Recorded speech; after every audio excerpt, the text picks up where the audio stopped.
Ya no. Ya está.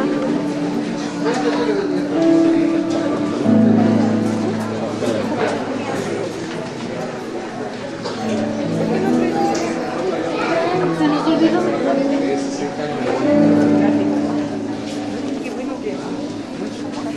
Y es muy interesante tener un concepto de lo que es la Navidad. Es un momento donde hay situaciones muy difíciles, donde mucha gente prefiere cerrar su casa, su corazón. Les confieso, los primeros años de casado, cuando mi esposa quería celebrar la Navidad, yo me había casado con una villaquién. ¿Quién conoce a los villaquién? A los quienes, ¿verdad?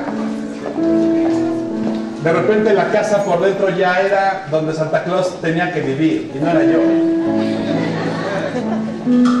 Y mi esposa se había casado con el Grinch. Yo era ese que pasaba horas lamentándose de su condición, odiando a las personas. Y Navidad significaba para mí una molestia, porque tenía que convivir con la gente de la familia y con las personas de afuera. Recuerdo muy bien un pleito que tuvimos en Taxco. Nos invitaron a pasar la Navidad en Taxco y la familia de mi esposa tiene una peculiaridad. Ellos la Navidad no la pasan sentados bebiendo, la pasan sentados y de repente están jugando el Jenga y de repente juegan Pocarito y de repente juegan, hacen juegos toda la noche, están haciendo juegos y yo hacía acá. Mientras más juegos hacían y más se divertían, yo más enojado me ponía. Yo decía, no puede ser posible que estos tipos hagan esto. Después, para ese entonces yo ya había conocido a Cristo, aunque usted no lo crea. Y es que yo crecí con un pastor que me decía que la Navidad era diabólica. Y entonces justificaba en Jeremías que el árbol de Navidad que tenía frutos era satánico. Y yo pasé muchas Navidades y muchos años nuevos acostado en mi cama ya como a las 10 de la noche y de repente cuando se iban acercando a las 12 yo escuchaba a los vecinos que rodeaban la casa: 10, 9, 8, 7, feliz, y cohetes y todo el asunto. Y yo acostado en la cama acá decía: órale, ellos están mal y están perdidos y son del diablo y yo soy un santo de Dios. ¿En serio? Porque los pastores a veces tienen una muy mala teología y lo único que las iglesias enseñan es a romper con la familia. Lo único que las iglesias enseñan es a que dejes de arreglarte para tu esposo. Lo único que las iglesias han enseñado por años es que esa iglesia solamente se va a salvar y ninguna más, todas las demás están mal. Y eso es un error que hay en el cristianismo que tenemos que hacer a un lado. Cuando vamos al texto de Lucas 2:11, dice de esta manera. 2:8 dice: había pastores en la misma región que velaban y guardaban las vigilias de la noche sobre su rebaño, y he aquí se les presentó un ángel del Señor, y la gloria del Señor los rodeó de esplendor, y tuvieron gran temor. Pero el ángel les dijo: no temáis, porque he aquí os doy nuevas de gran gozo, que será para todo el pueblo, que os ha nacido hoy en la ciudad de David un Salvador, que es Cristo el Señor. Es un versículo muy interesante. Hoy el estudio va a ser diferente, porque la humanidad tenemos un problema, y les voy a decir cuál es el problema que tenemos la humanidad. La humanidad tenemos un problema llamado pecado. Como lo decía la vez pasada, y lo quiero reiterar, la problemática número 2 que la humanidad tiene, es que la gente cree que no necesita de Cristo porque son muy buenos. ¿Yo para qué necesito meterme a la iglesia si yo no soy ningún drogadicto, ni ningún afeminado, ni ningún ratero, ni nada por el estilo? ¿Yo para qué voy a la iglesia? La gente piensa. Pero la Biblia nos da la respuesta. Abra su Biblia de nuevo y acompáñeme a Génesis. Y en Génesis 3, 6 encontraremos ciertas respuestas. Génesis 3, 6. Así.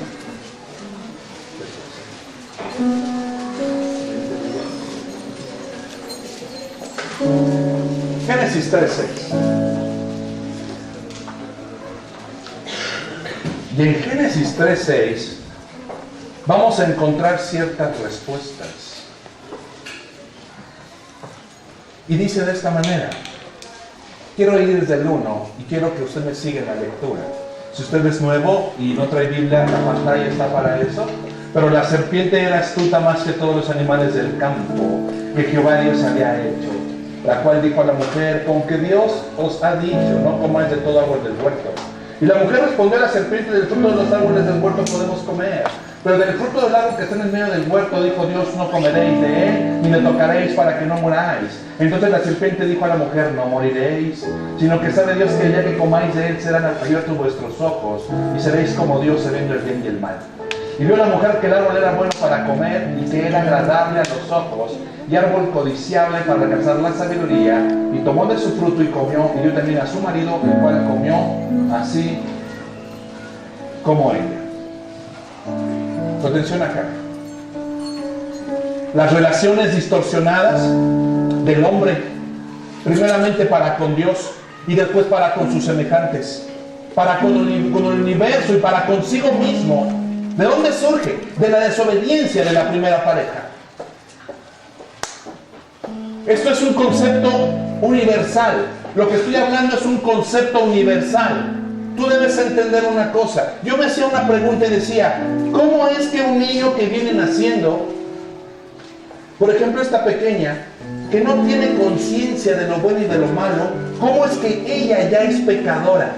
¿Cómo es que ella merece la condenación y el infierno? ¿Por qué? Si todavía no se ha portado mal. ¿Por qué? Si todavía no ha hecho nada.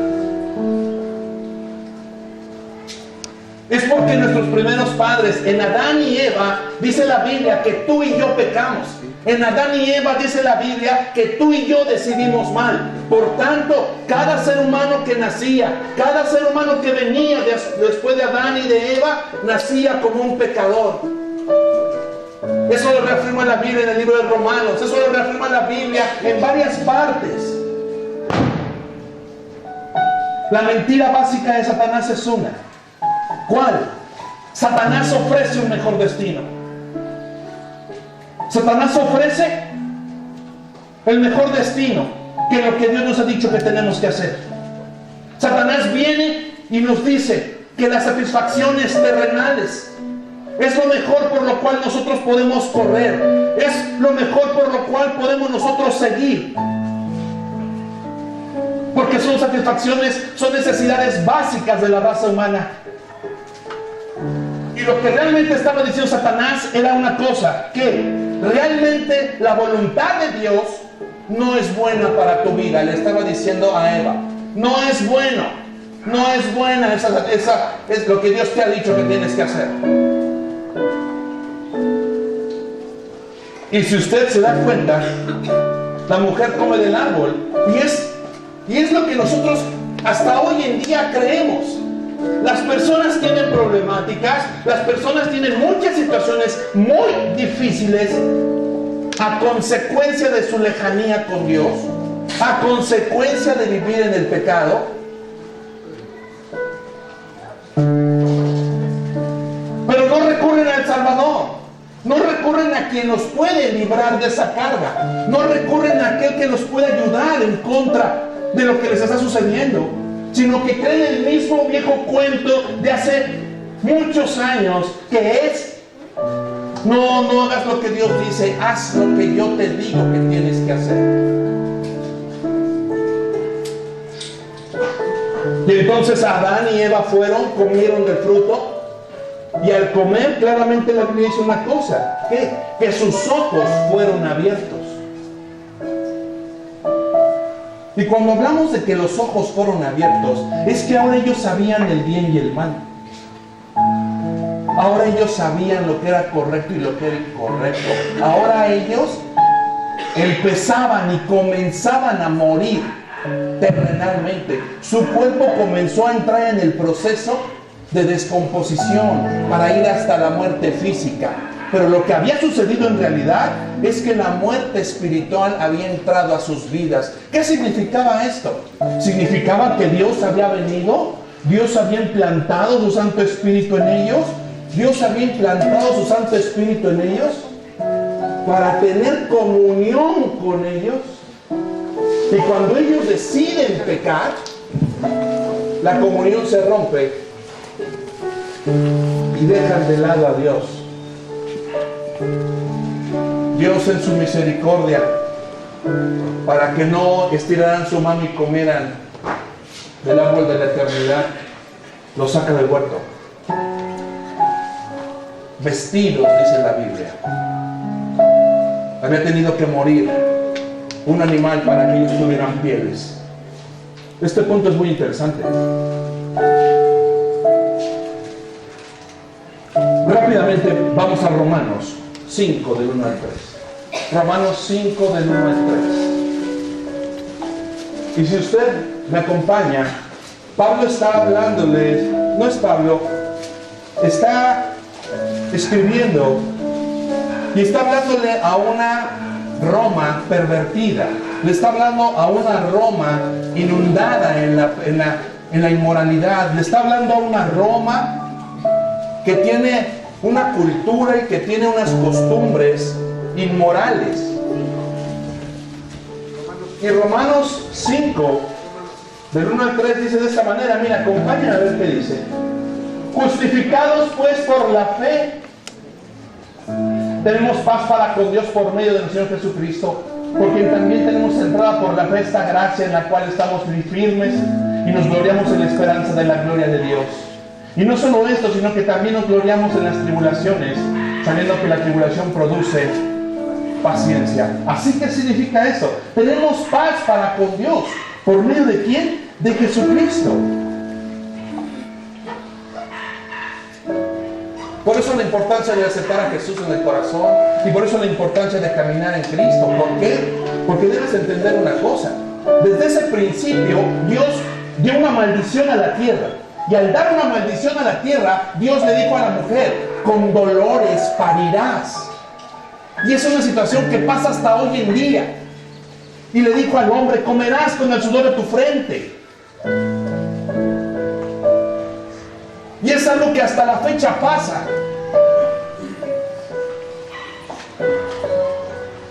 Eva comenzó con dolores de parto. Adán comenzó con la pesada carga del trabajo de todos los días. Y desde ese día la tierra gime. La tierra gime para esperar la redención. La tierra gime para ser redimida, porque la tierra fue maldecida. Por eso en Apocalipsis vemos a una tierra que es renovada, y en Apocalipsis hay un cielo nuevo y una tierra nueva, porque la tierra cayó sobre maldición. Y no solamente la tierra, el hombre como cabeza federal, el hombre como representante, el hombre como responsable al pecar, al desobedecer, hace que los animales, hace que los elefantes, los leones, las serpientes, todo caiga maldición sobre ellos. Todo. La tierra comienza a producir espinas y cardos.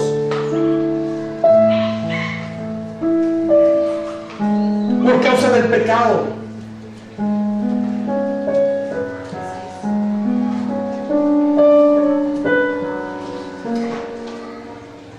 Esto es interesante, porque a veces las personas, yo tengo una reflexión que es un poco rebuscada, pero me gusta hacerla.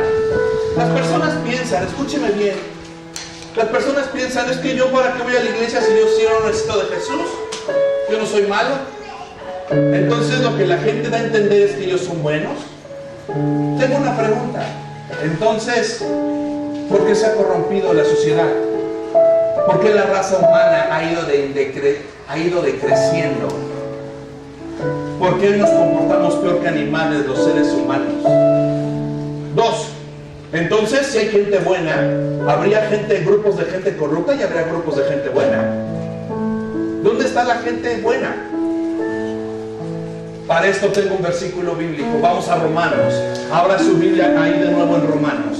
Y en Romanos 5:12 en esta vez. Romanos 5:12, y escuche lo que la Escritura dice, escuche lo que la Biblia dice.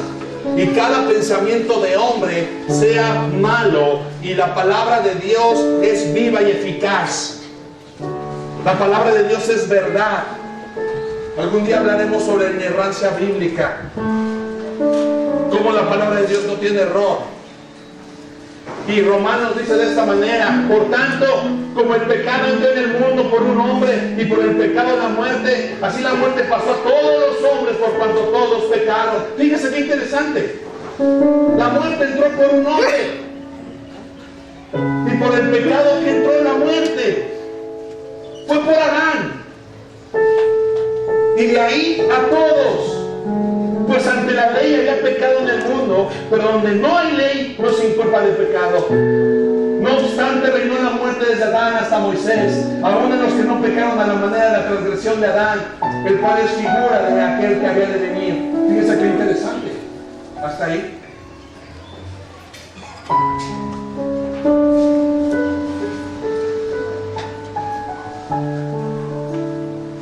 Entonces te quiero hacer una pregunta. ¿Tú para qué necesitas a Jesús? Yo te lo voy a responder. Porque por nacimiento eres un pecador. Por herencia de Adán, dice la Biblia, que tú eres un pecador. Que yo soy un pecador. Por eso la tendencia del hombre siempre es hacia el mal. La tendencia del hombre siempre, siempre, siempre es hacia el mal. Y si no me crees, ve lo que dice la Biblia. Ahí mismo, en Romanos 3. Romanos 3, 9. Romanos 3, 9 dice de esta manera.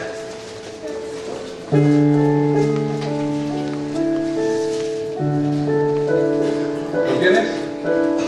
¿Qué pues? ¿Somos nosotros mejores que ellos? En ninguna manera, pues hemos acusado a judíos y a gentiles que todos están bajo pecado. ¿Quién está bajo pecado? Todos. Judíos y gentiles estamos bajo pecado. Entiéndame. Y dice, como está escrito, no hay justo ni aun uno. Quítamelo ahí. No hay justo ni aun uno. Y dice después, ponlo ahí. No hay quien entienda y no hay quien busque a Dios. No lo hay. Quítale.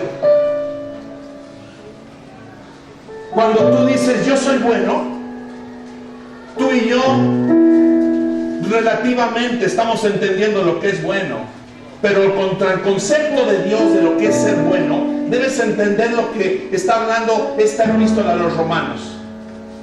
Por lo regular la gente decimos yo soy bueno y nos comparamos con otra persona. Si te comparas con Hitler, tú eres un santo de Dios. Y entonces las personas decimos yo soy bueno, yo no hago nada. Pero cuando el apóstol Pablo está explicando y dice que no hay quien haga lo bueno, él está poniendo un tiempo, una voz y un modo en el griego que significa que nosotros debemos compararnos no con la gente, nos debemos comparar para con Dios.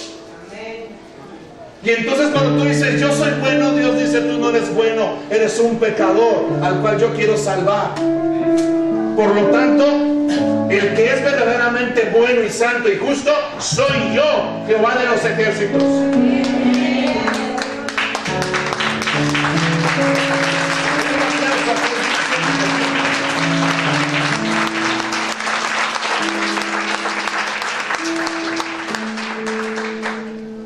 Qué interesante. Entonces vemos personas que dan al Teletón para limpiar sus pecados. Vemos personas que hacen situaciones bien terribles, ¿verdad? Esto es muy interesante porque esto tiene que ver con un sistema de obras. Escúchame bien lo que estoy diciendo. Las personas a través de los años hemos entendido que si queremos ser buenos y aceptados por Dios, tenemos que portarnos muy bien. Y de repente vemos gente haciendo procesiones hacia la villa. De repente vemos personas que dan grandes sumas de dinero para limpiar sus pecados. Y quiero que sepas una cosa. Si tú no cumples con los 7 sacramentos, tú vas directamente al purgatorio. ¿Cuáles son los 7 sacramentos? Santo matrimonio, extrema unción, bautizo, confirmación, Eucaristía. O sea, si tú no cumples con esos 7, cuando tú mueres, tú vas al purgatorio. Y en el purgatorio, una vez estás en el purgatorio, una vez que purgas tu condena, y aquí afuera, los que te aman, bajan unas misas, purgando, entonces tú pasas al cielo. Problema número 1. Eso no está comprobado bíblicamente. Problema número 2. Si tú vas a ir al purgatorio para probar tu condena y subir al cielo, ¿para qué necesitas a Jesús? Y si tus obras es la forma en que tú quieres ganar el cielo, y si tus obras es la forma en que tú vas a creer que Dios te va a abrir las puertas, entonces en vano la muerte de Jesús. Porque tus mejores obras no son nada ante el sacrificio de Cristo Jesús. Ese sacrificio que nos compra, que nos acepta, ese sacrificio que nos limpia, que nos guarda y que nos dice: ahora ya no eres un habitante del infierno, ahora eres un habitante del cielo, eres hijo, no bastardo, ahora eres heredero, ya no eres una persona que sabe que destino ni propósito.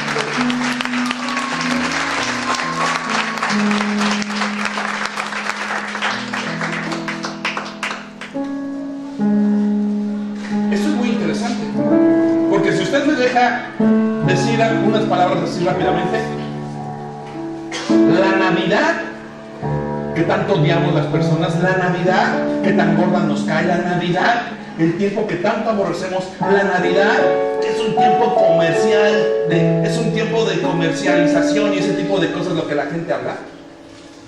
La Navidad es Jesús.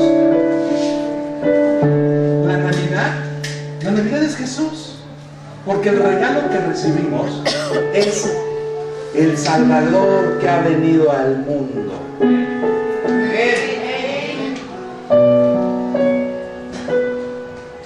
Así que tú no debes creer que por tus obras vas a ser salvado. 2. Así que tú no debes pensar que tú eres muy buena persona. Por nacimiento eres un pecador.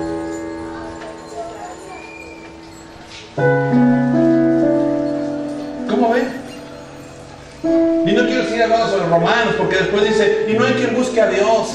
Y es una verdad aplastante, no hay quien lo busque.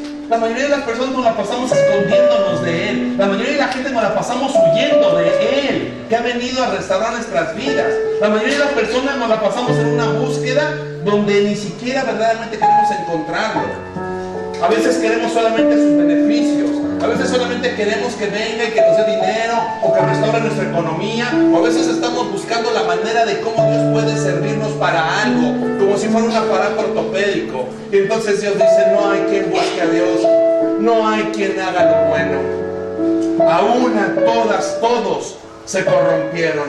Y entonces, parándonos ahí, ¿en dónde? En que todos somos unos pecadores. No, esto lo puedes tirar a la basura y puedes decir: eso es una mentira, es lo que dice la Biblia. La problemática es que la verdad, para muchas personas, la verdad es absoluta. La verdad es algo que es relativo. Cada quien tiene su propia verdad. Y cuando tú te encuentras con gente que tiene su propia verdad, entonces tú sabes que no tiene un juicio correcto, está sinceramente equivocado. Porque si hay una verdad, y hay una verdad absoluta, y esa verdad es que Jesús es el camino, y no hay otro camino, no hay otro camino al Padre, no lo hay.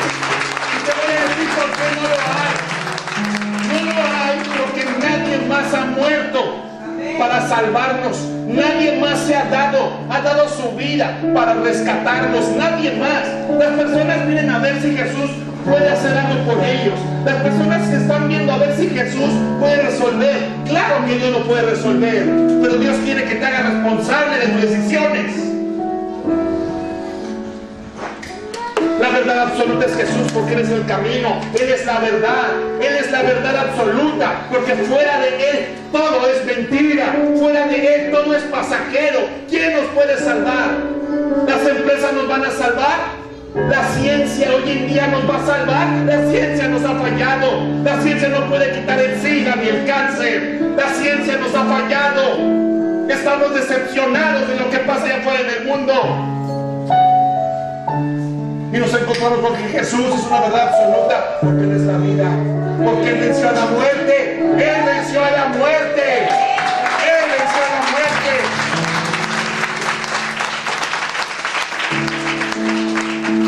Así que debes tomar tu estandarte y decir: yo soy cristiano, y comenzar a tomar lo que la Biblia dice como un estilo de vida. Y entonces comenzarás a ver que tu cristianismo comienza a ser sincero, y dejas de ser un cristiano que esté llorando por tomar malas decisiones.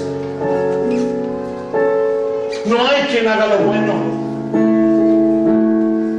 Todos somos pecadores. Y cuando Dios vio que todos somos pecadores, Dios mandó a su Hijo. No crean que fue así de ahora, ¿qué hacemos? No. En el plan de Dios,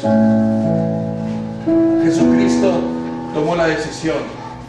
Una decisión muy importante. ¿Cuál? Renunciar a ser Dios. Y no hablo de su parte divina. Estoy hablando teológicamente de lo que es la kenosis. No renunció a su parte divina, renunció a los beneficios de ser Dios para convertirse y bajar a tomar un cuerpo de carne.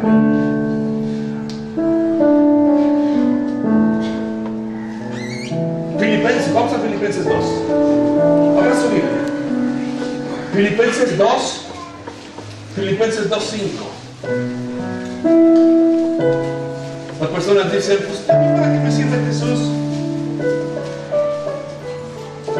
Nada más para que no vayas al infierno.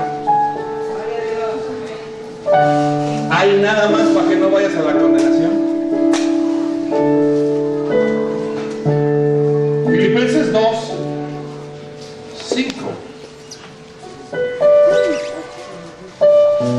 ¿Está usted conmigo?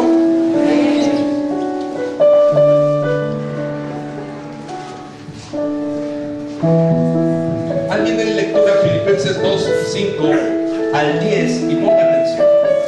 Haya pues en vosotros este sentir de uno también en Cristo Jesús, el cual, siendo en forma de Dios, no estimó el ser igual a Dios como cosa a que aferrarse, sino que se despojó a sí mismo, tomando forma de siervo, hecho semejante a los hombres, y estando en la condición de hombre, se humilló a sí mismo, haciéndose mediante hasta la muerte, obedientes a la muerte y muerte de cruz, por lo cual Dios también le exaltó hasta lo sumo y le dio un nombre que es sobre todo nombre, para que en el nombre de Jesús se nombre toda rodilla de los que están en los cielos y en la tierra y debajo de la tierra. Amén. Entonces el apóstol le está hablando a los filipenses. Usted debe entender esto, porque Pablo está por morir. O sea, Pablo ya está por morir. Y entonces Pablo comienza a hablarles a los filipenses. Los filipenses son una iglesia de gente que no conoce de Dios, pero son una iglesia que está en un continuo pleito. Y entonces el apóstol Pablo comienza a decirles: haya en vosotros este mismo sentir que hubo también en Cristo, el cual, siendo en forma de Dios, esta palabra forma significa morfé en el griego, que significa condición, que significa a imagen y semejanza. Que no estimó que ser igual a Dios como cosa a que aferrarse. ¿Saben qué fue lo que hizo Jesús? Jesús, por amor, Jesús, viendo la condición de perdición de nosotros, Jesús, viendo que no había forma de rescatarnos, Él renuncia a la condición de Dios.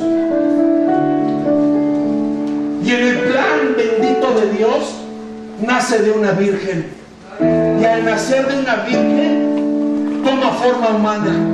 Y como forma humana, en esa humillación de forma humana, Él enfrenta las tentaciones, enfrenta al diablo y lo vence, enfrenta su situación humana, vence la situación humana. Por eso el juicio no será de parte de Dios. Eso es una equivocación teológica. El juez va a ser Jesús, y Jesús se parará y nos llamará a ese tribunal de Cristo y nos dirá: ¿cómo no pudiste vencer en esa condición que tienes cuando yo sí pude vencer en la condición humana? Tú tenías el mismo